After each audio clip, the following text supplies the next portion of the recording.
Hello and welcome to another modelling video. This is Alan from the Man at YouTube with another modelling video, and today we're all in for a treat and me a very long video to edit on my Grimoire 1:1 44 scale high grade Reconquista build. I decided to build this kit, a part of the Gunpla Builders Australia Reconquista group build, when very few kits were available, and we had a period of 2 months to build from the start of December. Now, my major goal with this quite affordable and basic kit was to utilise 3D printed parts and later on a diorama. So you guys shall see how I carried on and got to the finished result.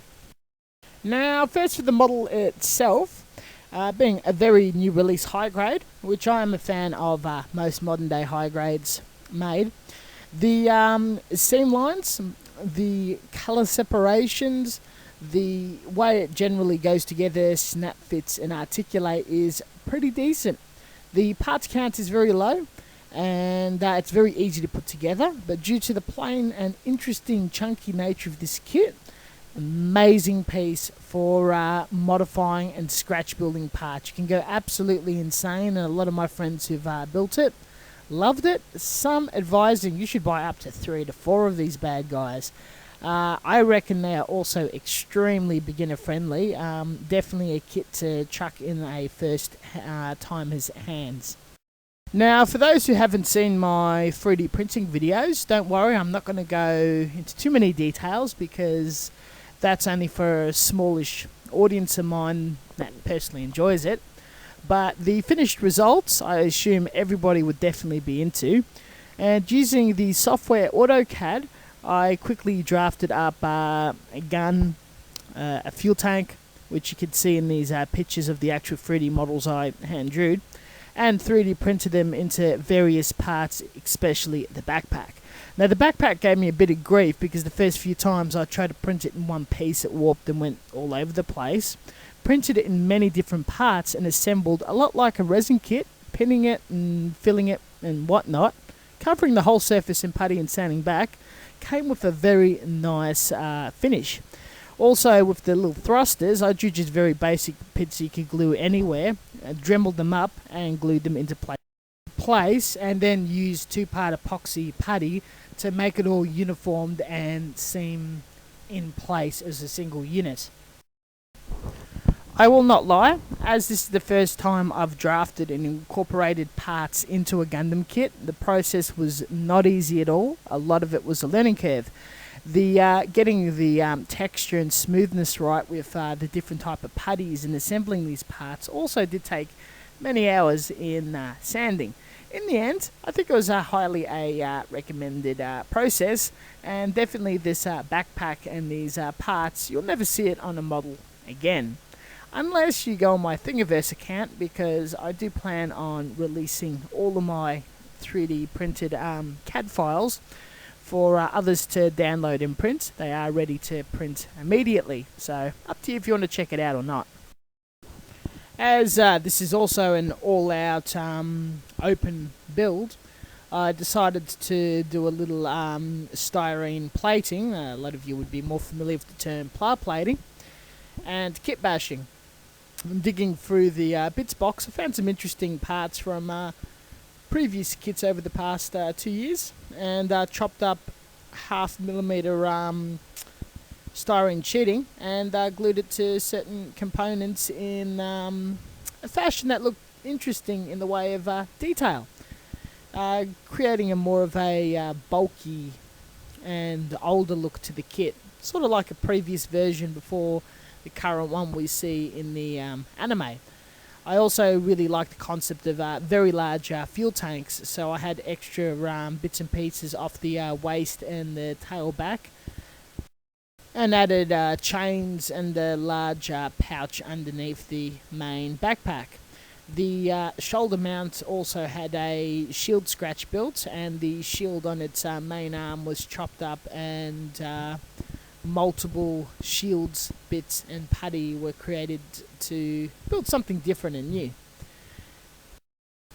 In regards to painting, I'm going to slowly phase out acrylics, except for military and tank models, and be bringing in more lacquers.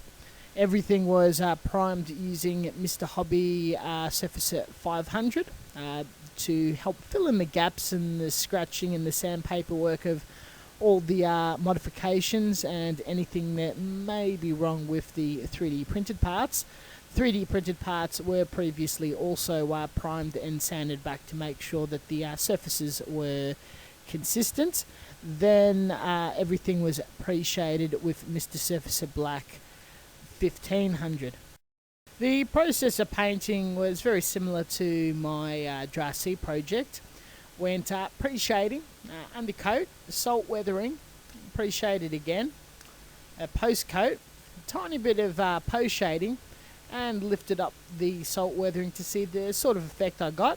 A little more lighter than previous projects, but still heavily weathered. Various components were painted a little different and off, followed by dry brush weathering, inking, and a top coat with a tiny bit of pigment work. This produced with many different elements and layers of subtle weathering, sort of made something to look a lot older, a lot dirtier, a lot battle worn, in a sort of grimy, natural element that as natural you're going to get in a science fiction anime setting, of course, but something that's applicable. The second biggest experiment I wanted to do with the 3D printer is develop diorama and terrain pieces, particularly something that's far more complicated and would be either really hard to do or super time consuming to build by hand or scratch. And most people thinking buildings destroyed or finished. Now, my idea was to draft just the front face of an apartment block, just a couple of windows, air conditioning, bit of a balcony and a door, assuming that a lot of other detail that would have originally been there would have been destroyed in battle. Now, these were just made straight with a round base, making it a lot easier than purchasing something. The actual building faces, those were meant to be too tall. One of the prints failed. I still used that to make the bottom base and just had the most debris on it. The top pieces were chopped up and detailed in a way that they naturally looked damaged. Everything was pinned and glued in a way that was all on angles, with the model looking like it's standing in suspension on the ruined terrain. Once all glued together and pinned with a metal brass piece on the back for support, everything was covered in PVA glue and sprinkled a bit of sand and a lot more debris around the base to create texture, as well as to get rid of those 3D printed lines. Then multiple layers of hand-painted thick Mr. Surfacer 500 was applied to tidy everything up. It was a long process of airbrushing and shading to give a natural effect, with a bit of flocking and greenery in the bottom, long time post-apocalyptic. So this is the conclusion of the fruits of my labour in researching, setting up and mucking around with the 3D printer, and also my pre-piece for the Gunpla Builders World Cup. My findings that it is a bit time consuming, and there is some certain limits that 3D printing can take, though I think it's definitely worthwhile in investigating and trying out for more complex builds. The spare parts were okay, same footing as standard aftermarket parts, just a little bigger. The finer stuff's far too hard to produce. The diorama is definitely where it's at, and that's where this whole piece comes together. I had a lot of fun drafting it, building it, pulling it apart, and customizing it to where it currently stands. Other aspects, the actual Grimoire model kit itself, as previously mentioned, is a really cool and really fun kit. Wanted to go for an out-of-the-box look that's just been modified and still existing in its current anime settings. The colour scheme was cool, so I just played along with that and weathered it. And you can still recognise it as the same model, even with all the modifications. Its major characteristics does come through, though definitely as some sort of form of custom. The paintwork, the modification in general, and the diorama all blends together into one piece, and it sort of defines a setting, a world, a story that it's all in and wraps around.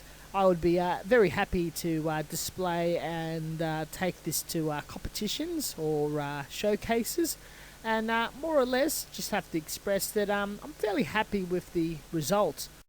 Now, obviously, there was some time restraints, and there were some things I wanted to do, and some things that were slightly rushed, and some things that were a bit made in error or mistake. But they're nor here nor there, nor very easy to pick out. But yeah, in my opinion, it's all good, and I can't wait to make more dioramas and showcase more dioramas. Definitely the big one for the Gunpla Builders World Cup. Thank you very much for watching. As always, stay tuned for more content, videos, builds, and whatnot. Catch you guys next time, and thank you for watching.